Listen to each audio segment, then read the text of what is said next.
It's hard for me to really wrap my head around why so many people have been so attracted to this song, like including Obama. It's like, who broke Obama's heart, you know?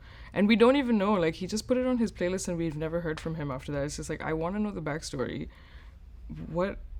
How, you know what I mean?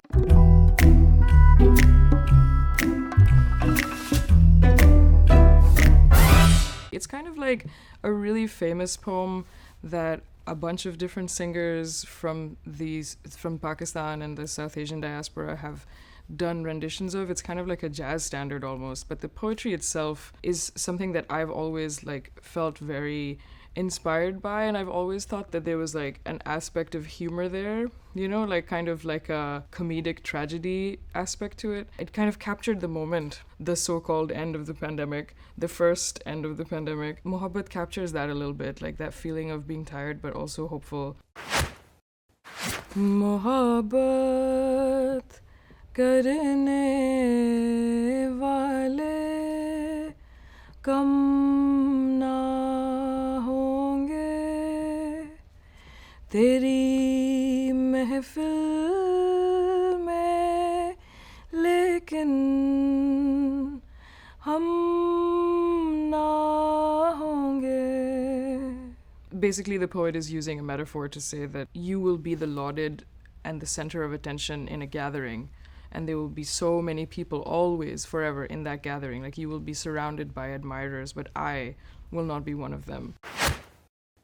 ज़माने भर के गम या एक तेरा गम,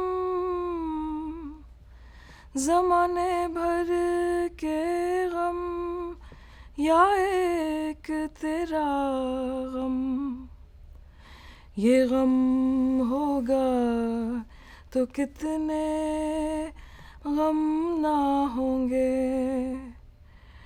तेरी महफिल में लेकिन हम ना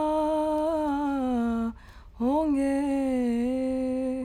So then it gets really like Hafiz Hoshiarpuri, the poet, he gets really melodramatic and is like, on the one hand, the weight of the sadness of the world collectively versus the weight of the sadness of not being with you. We now see that it actually hurts this person that this is happening. अगर तू इत्तेफाकन मिल भी जाए, अगर तू इत्तेफाकन मिल भी जाए,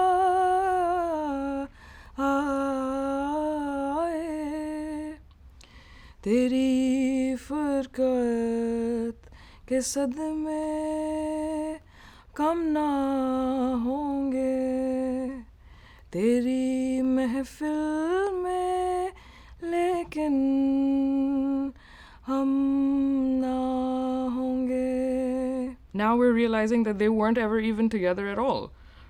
You know what I mean? It's so hilarious. Like, this poem is brilliant. Now it all makes sense. You're like seeing them from afar. They have a room full of admirers. Like, it could be really like a fan situation or something, you know? To me, I was like, this is such a specific emotion that like, it's so difficult to put this into words, let alone song. And this has been described here so beautifully. It's very rare that someone can pen that kind of feeling.